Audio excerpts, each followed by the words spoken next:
Thank you very much, Larry and NESC, for the opportunity to come to Dublin to speak to you today. It's one of these great opportunities, particularly when I'm speaking a wee bit later in the day, listening to the conversations and hearing everybody else present and the questions, so you kind of start to reflect a bit on that.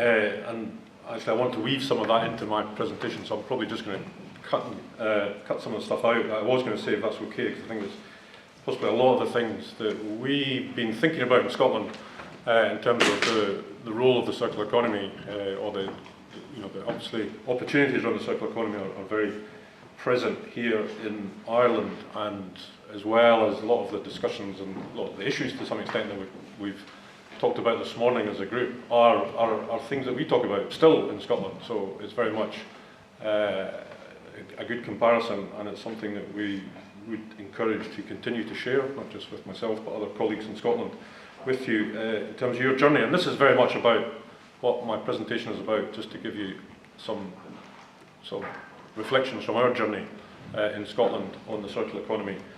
Not that we have, as I said, all the answers, certainly we have been doing some stuff, making things happen.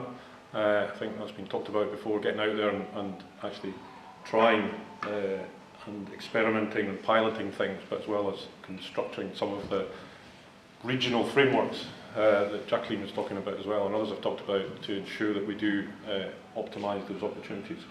So I was going to talk a bit about those ambitions and things like that, and why it's important, why the circular economy is important to us in Scotland. But as I said, I think a lot of that's been talked about, do relate to the Irish experience. In terms of the size, the scale, the opportunities are very similar in terms of the industries, of SME-based, rural aspects of the Irish economy as well. They're all very real and present to us in Scotland. So I'm really going to focus on what we've been doing, if that's okay. But just a bit about...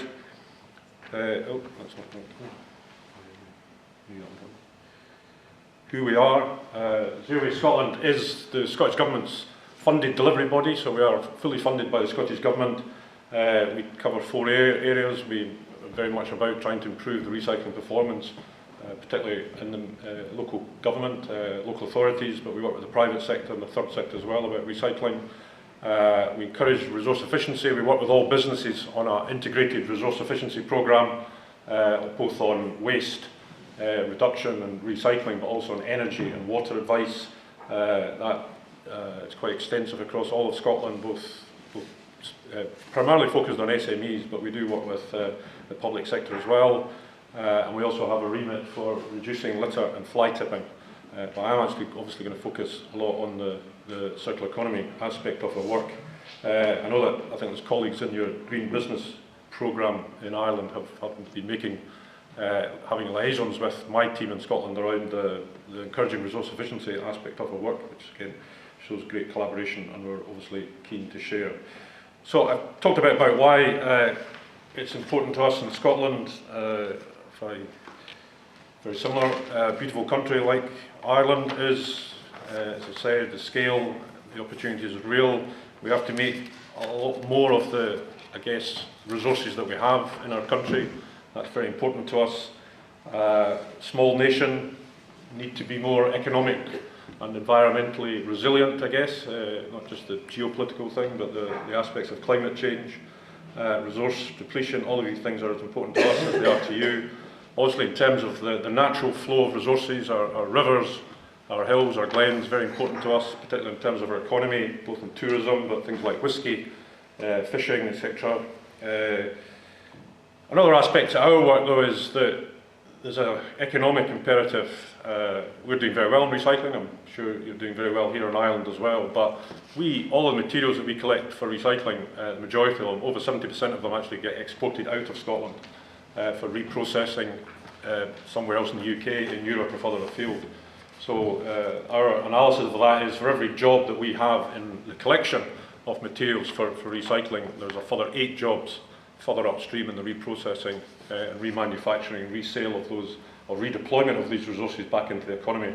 So we are exporting jobs, which is a real sort of focus of our government in terms of changing that system. There's obviously social issues around food scarcity, and affordability of goods. So there's a lot of reasons that we've already talked about, I think, in the discussions this morning.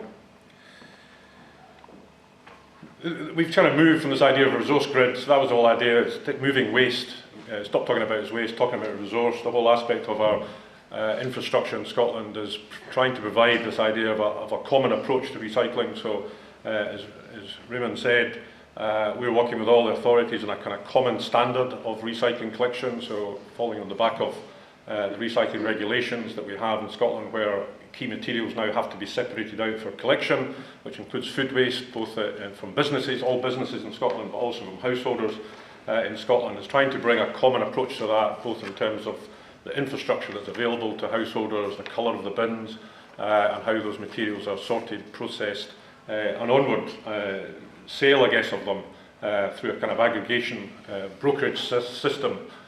Both not just about trying to get the best price for those materials from Scotland, because there is a finite amount of resources, but more importantly, how can we channel those resources into possible reprocessing and circular economy opportunities in Scotland in terms of scale, both at a national level but at a local level, and ensuring that the quality is consistent. So that's our charter programme that we're working with local authorities around that. And it is very much looking at how the similarities to other utilities like energy and water, where there's a kind of common system. So yes, we've looked at reuse. Obviously, that's been talked about, the value of reuse instead of breaking things down. How can we deploy these things back into both, particularly at the community level, to make more use both socially and accessible for people. But we've also done some work. So this is when the circular economy, a number of years ago, we built on the ideas that the Ellen MacArthur Foundation had come forward with the big macro numbers at European level. We wanted to drill into them and understand what the opportunities for Scotland. So we looked at our key sectors, food and drink, agricultural, oil and gas, renewables, manufacturing, and tried to understand what those would actually mean if we started to adopt more circular approaches to the way those sectors were aligned. And the numbers were quite staggering for us. In terms of food and drink, we just looked at whisky, beer and fish, and we recognised there was an opportunity between 600 and 800 million euros in terms of an opportunity. And that wasn't just saving costs for those businesses involved in that in terms of waste. This was about new opportunities for businesses and investment. Manufacturing, it was about 550 million euros of a benefit. More importantly, we recognise there could be upwards of 5,500 additional jobs in Scotland if we started to think about remanufacturing as well as just simply manufacturing.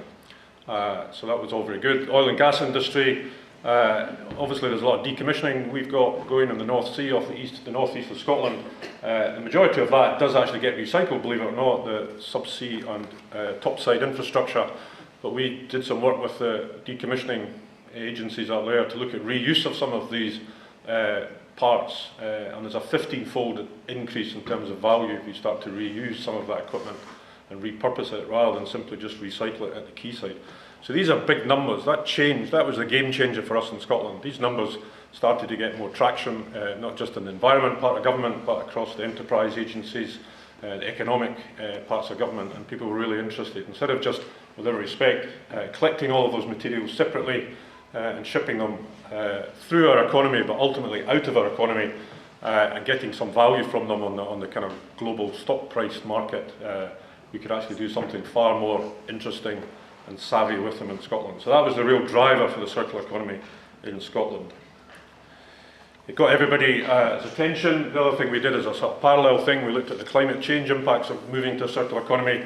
So for Scotland, we worked out using our Zero Waste Scotland's innovative carbon metric that if we shift to a circular economy, we reduce our territorial emissions by 11 million tonnes by 2030. Now that's about 20% of our territorial emissions.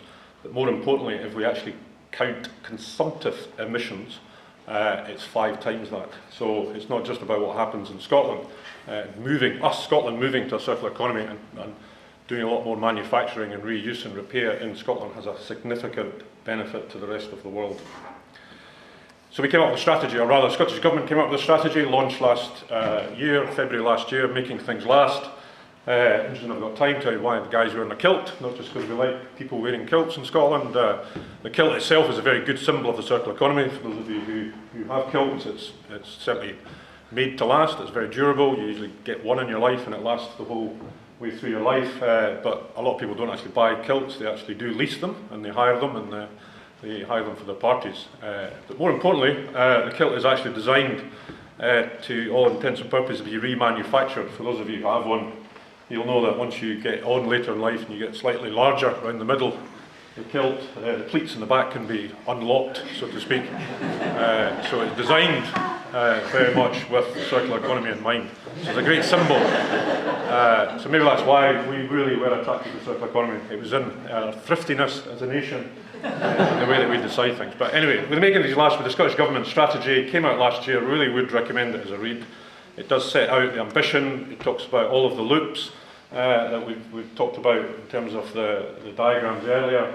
It does demonstrate, where we think there are opportunities in Scotland and actions, clear actions for both ourselves at Zero Waste Scotland, but more importantly, a whole host of other agencies. And that's really what the strategy, the success of the strategy in terms of its penetration has been about. It's not an environmental strategy, it's an economic story, it's a social story, and it's got multiple government partners and agencies involved. So it's not just ourselves at Zero Waste Scotland, enterprise agencies are involved. SEPA, Environment Protection Agency, is very much at the heart of this as well. We've got Education Scotland, we've got Skills Development Scotland, we've got a whole host of other people coming to the table to take part in this journey with us, to understand what their role can be and how they can help accelerate it. I was going to talk about that moonshot thinking, because it is very much about that moonshot thinking, the idea that this is not an incremental change that we're looking for in Scotland, just another couple of percentage points on a recycling rate. This is very much about changing. I think we talked about right at the start, Simon was talking about the systemic change that we need in our systems and our approach to our use of resources right through different sectors. So what are we doing about it? So we have a programme, my own organisation has a circular economy programme. We have secured over 30 million euros from structural funds to inject into this programme, matched with Scottish Government money itself. So it's a total pot of about 70 million pounds/euros over the next three years. We have an investment fund for project or organisations, particularly SMEs, who are interested in taking forward circular economy opportunities. We have a one-to-one support service for individual businesses. So that's really on a spectrum of businesses who just have an idea to businesses who have thought through an idea and really want to take it to market and do some feasibility stuff. We've got worked with a number over 23, 25 businesses already. Jacqueline talked about Philips and their leasing model for light. We have a Scottish company who's moved to that as well. Just a small company who used to sell light fittings is now leasing light at a very local level to companies, to small businesses. So we have a network, all of these people are involved. The network is not just about businesses, we've got academics involved from a variety of universities and public sector agencies now talking about these opportunities. We established the Scottish Institute for Remanufacturing, only the 4th in the world, with Strathclyde University and a number of other universities to look at the opportunities around remanufacturing. I think, and one of the key things about that was we thought, well, we're going to have to go out and sell this idea to people, but we actually found there was 60 plus manufacturing businesses already in Scotland doing remanufacturing. Maybe they weren't talking about it, that it was remanufacturing, but they were already doing it, and they actually had ambitions to grow that part of their business. So this is something that's already happening. I think that was clear at the outset this morning, that the idea of the circular economy isn't new, it's happening, people are doing it, businesses are moving into this quite fast, particularly SMEs, thinking about it, thinking of the opportunities, and that's obviously great and continue to be encouraged. Reuse and repair infrastructure, so Niamh talked about the Revolve network, so we have a network of primarily community-based organisations doing reuse and repair, and we've developed an accreditation process for them with a quality mark. It's not so much about the products they sell, it's about them as an individual organisation and how they present themselves. An interesting stat recently that we did a survey of consumer attitudes. Over 2/3 of Scottish people said that they would buy reused or second-hand products. They were quite happy to do that. Half of those people that said they would do that or were doing it already regularly or would do it. Half of those people said the key things for them was the value, as you would imagine, price, but also the shopping experience. So that was really what they wanted. They wanted to understand there was the similar shopping experience going into a second-hand shop in terms of layout, in terms of how they were approached, as they would if they were going to shop elsewhere. So that's really what the Revolve accreditation is all about, is to some extent bringing some standards of how they put themselves out there as a shop, raising their profile both locally and nationally, and giving them a stamp of approval. That's driven a lot of support from other private businesses and local authorities who are now working in partnership with those organisations on the ground. So it's raised the profile of the whole idea of reuse. Developing a skills academy, this is very much about looking to the future. It's all very well addressing these issues now, but we need a future generation of managers, leaders and workers who understand more and more about the circular economy. So we're working with Skills Development Scotland.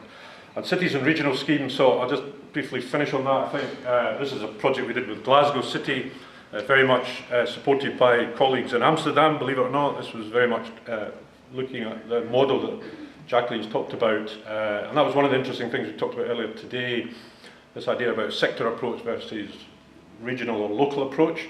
We have traditionally as an organisation worked in sectors because that's how you look at resource efficiency. You go to the whisky industry, you understand the common opportunities and issues and try and address that as a sector. But actually the working circular economy, I think, is personally is a bit more of a regional approach, bringing different sectors together and having that disruption. People start to talk to each other that they've never talked to each other before. They've never actually been in the room. Different sectors, using particularly around digital enablement, allows lots of different projects to come forward. So the idea of working with the city was to bring different actors in the city's different business leaders to look at the opportunities for the circular economy there and let them sort of lead on that. The one that's got a little bit of press recently is this is bread rolls on the left, are now being collected in the city of Glasgow. At the end of the day, those that are left, and it's been turned into beer by a local brewery, microbrewery, craft brewery was already mentioned. Again, that's the kind of thing that can happen. So this just came out of basically having different people in the rooms who never knew each other, never met each other. Why would they? But suddenly they're beginning to forge a new business partnership. This is Lulu, diminutive Scottish singer from the 60s with a hit single called Shout. This is very much, I guess, what we think we're doing in Scotland. We're a small nation, possibly punching above our weight in the circular economy and doing a lot of shouting about it. The reason we're doing that is because we think it's really exciting, but we actually want a lot of other people to join us, and that's obviously why I'm very excited about being here with yourselves, looking at that, because it's not about a journey that we can go on our own. Very much, you know, the circular economy, the idea of the circular economy is we all have to do this together. There's things we can do in Scotland that will benefit our economy, but we need to be working in partnership. Things have already been talked about today. Procurement is something. How can we learn around issues about public sector procurement? Design is key for us. We've done some work on design, but that needs to be done at an EU level, I believe. We've talked to manufacturers who say things like, yeah, well, we're not going to design a product specifically for a small market like Scotland and not be able to access the market in the rest of Europe. So these are the things that we really have to get right at a European level.